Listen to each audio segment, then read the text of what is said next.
So we've introduced the ACS model, and that ACS model is a framework that's organizing our conversation about how to coach and develop yourself, but also how to coach and develop your team.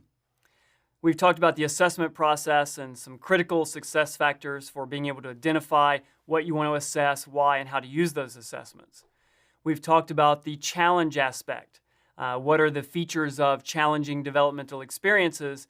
And then how to make sure that your team members are approaching and going through those challenging experiences in ways that will actually lead and foster learning and growth. Now I want to transition to the support aspect of the ACS model.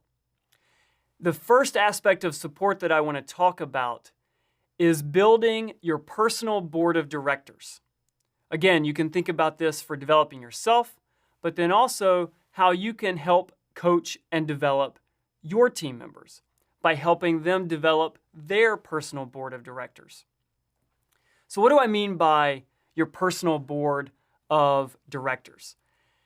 As we know, companies, since the founding of companies, have had boards of directors to advise them on everything from management to business strategy to operations, the entire running of the organization.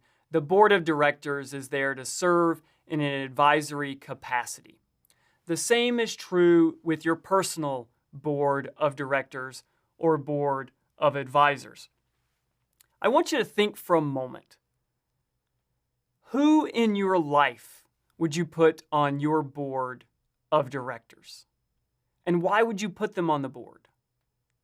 Do they provide mentorship or coaching? Do they provide support?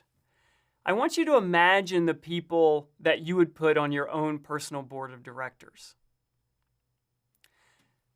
Now I want you to imagine whose board are you on? When you think about your team members, if they were here and I asked them the same question, who's on their personal board of directors? Would you be a person they mentioned? And what role would you play on that board of directors? This is a very important point for you to really think about carefully. Because if you are not providing your team members with the support that they need to learn from their roles, responsibilities, their experiences working in your team, then you are not fulfilling one of your most important roles and responsibilities as a leader. And this is where you can really help your team to grow and develop and ultimately achieve its potential by making sure that each and every single one of your individual team members has thought about and fully developed and cultivated their own personal board of directors. Why is it so important? Let me share with you some, for me, one of the most enlightening studies that I've seen and found on the impact of your board of director, your network on career success. So for example, if we just look at your network and who is in that network, think about that as your board of directors, your board of advisors, all the people that you have connections with. The degree to which that network consists of people who are in functions other than the one that you're in. So if you work in finance, there are people who are in marketing, sales, strategy, operations in your network, or different industries, for example. But contacts that represent diversity in different ways of thinking about diversity in business, functions, industries, and so on. As well as the degree to which you have contacts at a higher level. So making sure that not everybody in your board of directors is a peer or subordinate or somebody outside of your domain of work. But having contacts that represent diverse functions, diverse industries, and also at a higher level where they have the experience and the wisdom to help coach and guide you. The degree to which your network consists of people that represent other functions and higher levels, we find that you have greater access to information, which means greater access to opportunities, greater access to resources, whether they be financial resources or expertise or different forms of value, resources that you can leverage to get your job done at a really high level. And thirdly, the degree to which you have access to career sponsorship. So not just mentorship. Mentorship here would fall under access to information. I've been through this experience. Here's what worked. Here's what didn't work. That's access to information.